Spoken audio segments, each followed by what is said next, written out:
Okay, let's unpack this. I want you to picture a scenario. You're at a party, or maybe a really important work meeting. You are physically there, you're nodding, you're smiling, you might even be, making small talk. But inside, Inside, you're gone. completely gone. The lights are off, the doors are locked. It's that old saying, the lights are on, but nobody's home, only with a much darker undercurrent. Exactly. And I don't just mean you're daydreaming about dinner. I mean a profound disconnect where your body is sort of performing a script and your mind has just left the building. To protect itself, yeah. It's a survival mechanism, absolutely.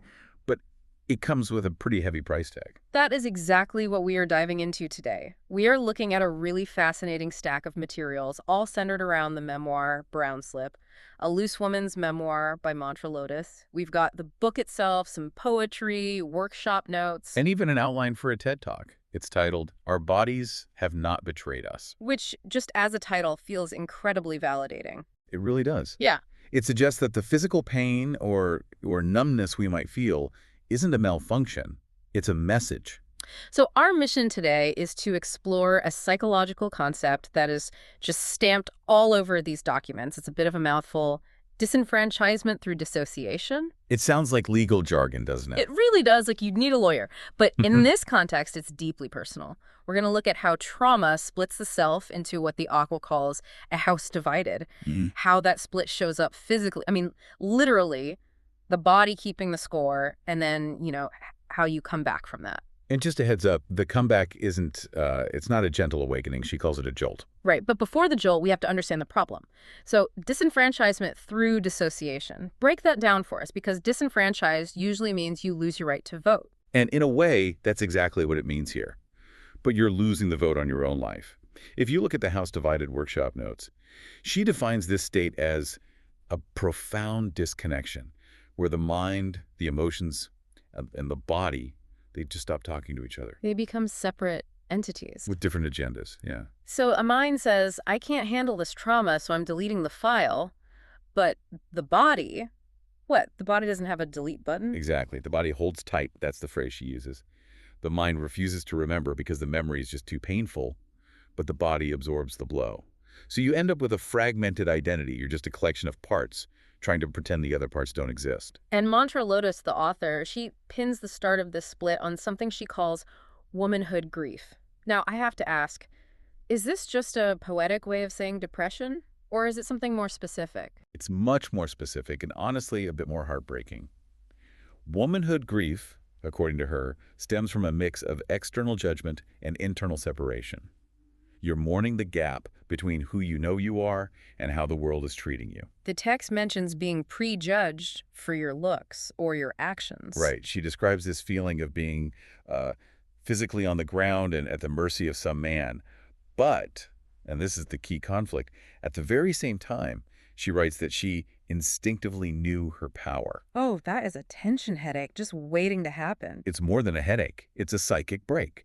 I mean, imagine knowing you are powerful and capable, but your physical reality is total submission or abuse. That clash, it's unbearable. So what do you do? To check out. You check out. You enter what she calls the 10-year gray haze. The gray haze, God, that sounds suffocating. It is. The notes call this surface living. Which implies you're just kind of skimming the top of your own life. Precisely. And you need to understand, this isn't laziness. It's a tactical retreat. You treat your body like a war zone.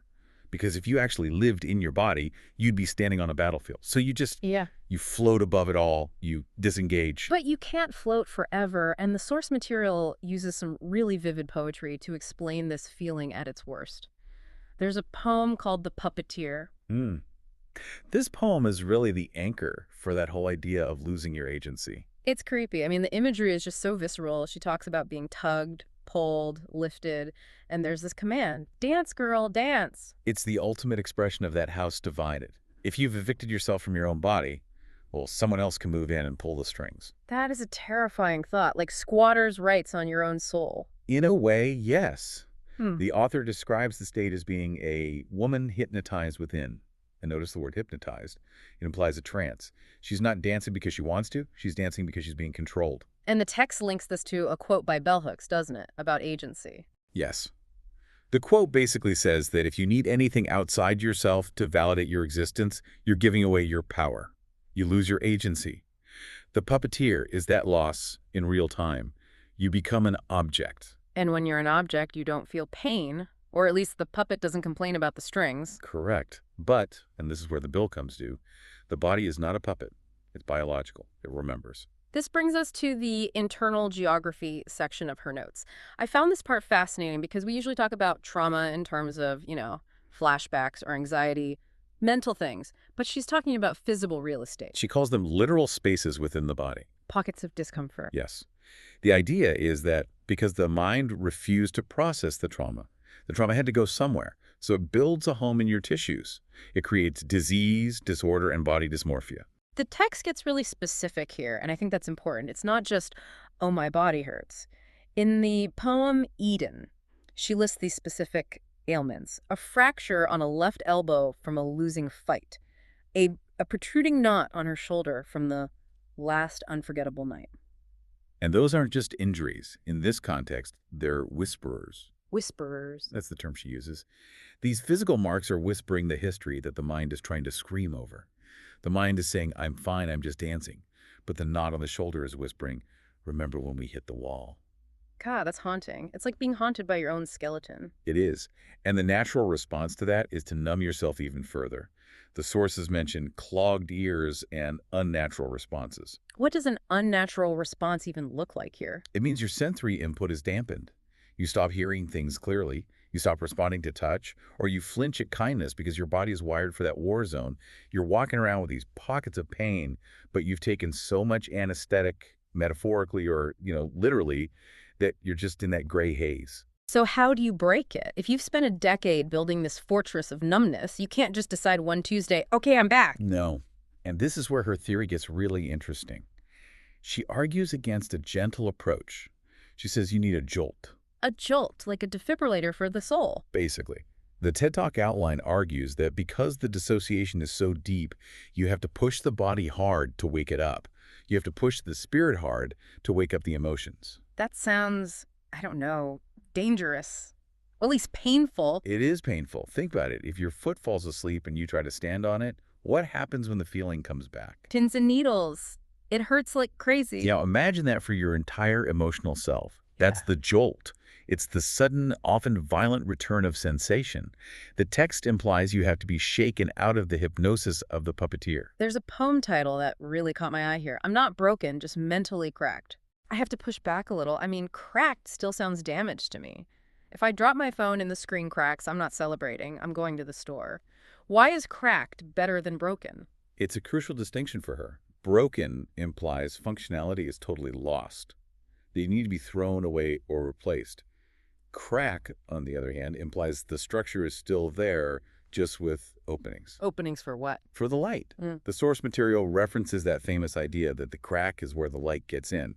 But more importantly, admitting you are cracked lets you acknowledge the damage without letting it define your entire worth. So broken is a final status. Cracked is a condition you can work with. Exactly. And working with it is hard. The text talks about dealing with fluid anger and the fear of breaking free. That's a paradox, isn't it? The fear of breaking free. Why would you be afraid to leave the war zone? Because the war zone is familiar. You know the rules there. You know how to survive. You know how to be a puppet. Taking agency. Becoming what she calls the truth teller. Yeah. That is terrifying because now you are responsible for yourself. Which brings us to the solution. The roadmap out of the haze. And it all centers on the title of the book itself. Brownslip. This is the ultimate metaphor for acceptance. Help us visualize this, because when I think of a slip, the undergarment, I think of something pristine, white, maybe lace. And that's the standard, right? The white slip is the ideal. It's pure, clean, untouched. But Mantra Lotus isn't wearing a white slip. No. She writes, my slip ain't white. It ain't real clean. It's a little brown, and I'm just fine with that. I'm just fine with that. That's the sentence that changes everything, isn't it? It is. A brown slip is a woman who accepts her speckled truth. She accepts that she's been through the mud, that she isn't pristine, but she's still standing. It's about being unrestricted and self-governing. It's giving up the performance. It's telling the puppeteer to take a hike. Yes. And when you do that, the internal geography changes again. We talked about the body being a war zone. Now we see the transition to Eden. Eden, as in the garden. Yes. The poem Eden describes the body transforming from a thick war body to utopia. But, and this is my favorite part, the injuries don't just disappear. They don't. No, that would be a fairy tale. In this reality, the scars are reimagined. The text says they become hardwood markings on a freshly waxed floor. Oh, I love that imagery. It's beautiful, isn't it? Hmm. If you look at an old hardwood floor, the scratches and knots, they give it character. They prove it's real. They prove it has a history. They aren't damaged anymore. They're texture. So that knot on the shoulder from the unforgettable night is still there, but it's not screaming anymore. It's not a weapon being used against her. It's just part of the floorboards of her new home. That brings us to this final piece of armor, or maybe anti-armor, the truth teller. And there is a specific image here that is just wild. She talks about carrying truth in a latex holster. Yeah, it's a striking image. Why latex and Yeah. why a holster? It sounds like something out of a superhero movie Right. or something else entirely. Well, think about the materials. Latex is synthetic, it's tough, it snaps back, it's unapologetic. And a holster, well, a holster implies you're carrying a weapon. But she's not packing heat. No, she's packing truth. The metaphor tells us she sees the truth as something powerful, maybe even dangerous to people who want her to lie. She's wearing it on her hip, it's accessible, it's visible, and she's ready to use it. It's claiming power without asking for permission. Exactly. The truth teller doesn't need an audience to clap. She doesn't need the puppeteer. She is self-propelled. And this finally resolves the house divided. It does. When you're the truth teller, your mind, body, and spirit are finally in the same room, agreeing on the same reality. The body isn't holding on to secrets. The mind is denying.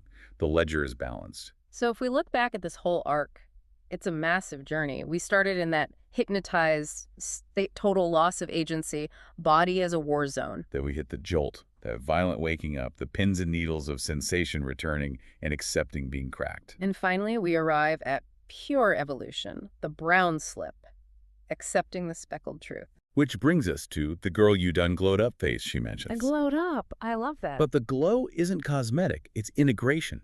It's the light shining through those cracks we talked about earlier. So for the listener who might be thinking, okay, I feel seen, but I also feel heavy, what's the big takeaway here? The core message of that TED Talk outline is the most important thing to remember. Our bodies have not betrayed us. Say that again. Your body has not betrayed you, even when it hurts, even when it feels numb, even when it develops these pockets of discomfort. It has been a loyal record keeper. It was holding on to the truth when your mind wasn't strong enough to handle it. It was waiting for you. It wasn't fighting you. It was saving the receipts until you were ready to pay the bill. Exactly right. That is actually really comforting. It reframes the pain as loyalty. It is. Extreme loyalty. Before we sign off, I want to leave you with one last story from the material that I think just captures the magic of this shift. It's from the sections Treasure Hunting and Ma's Flower Bed. The feather story. Yes. So the author's grandmother convinced her she was gifted because she kept finding these little white feathers everywhere. Angel feathers, she called them. And the author believed it. She felt magic. And then, years later, She realizes the feathers were probably just leaking out of an old down coat. But here's the thing, and this is all about the psychology of beliefs. The magic had already worked. Exactly. The text says, we are as magic as we feel. Even if the source was just an old coat, the feeling of being special, of being gifted, it gave her a strength that was real. It goes right back to agency. If you decide you are magic, then you are. Yeah. You don't need the feather to be from an angel. You just need to claim the feather. So here is my challenge to you. Look in the mirror today. Look past the skin, past the cracks, past the history. Look for the feathers. Find the feathers of your own truth. Because at the end of the day, that is the only treasure hunt that really matters. Thanks for diving deep with us. Take care of your temple.